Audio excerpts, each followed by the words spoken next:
ভাইরা আমার, এই ফুলসেরাতের কথা আমরা সাধারণত শুনি গজলের মধ্যে, ঠিক না?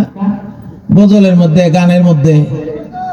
কিন্তু এই ফুলসেরাতের অস্তিত্ব এবং ফুলসেরাতের বাস্তবতা, এটা শুধু গজলের বিষয় না, গানের বিষয় না, এটা সরাসরি আল্লাহ রাব্বুল আলামিন তার কোরআনে উল্লেখ করছে।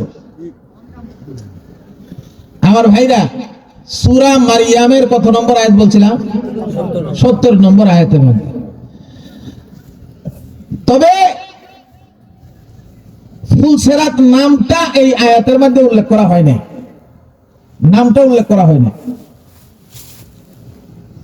আল্লাহ পাক বলেন, ওয়া ইম মিনকুম ইল্লা ওয়ারিদুহা, তোমাদের কেউ বাকি থাকবে না, প্রত্যেকেই এই জিনিসের মধ্যে অতিক্রম করতে হবে, ওই জিনিসের মধ্যে যেতে হবে।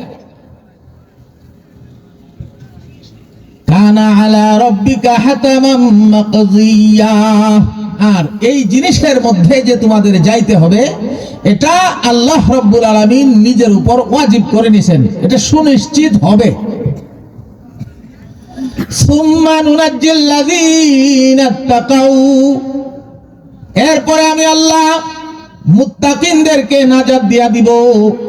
ওয়া নাযারুয যালিমিনা ফিহা জিসিয়া, আর জালেমদেরকে আমি এর মধ্যে নাম নাই, এর মধ্যে নিক্ষিপ্ত অবস্থায় রেখে দিব।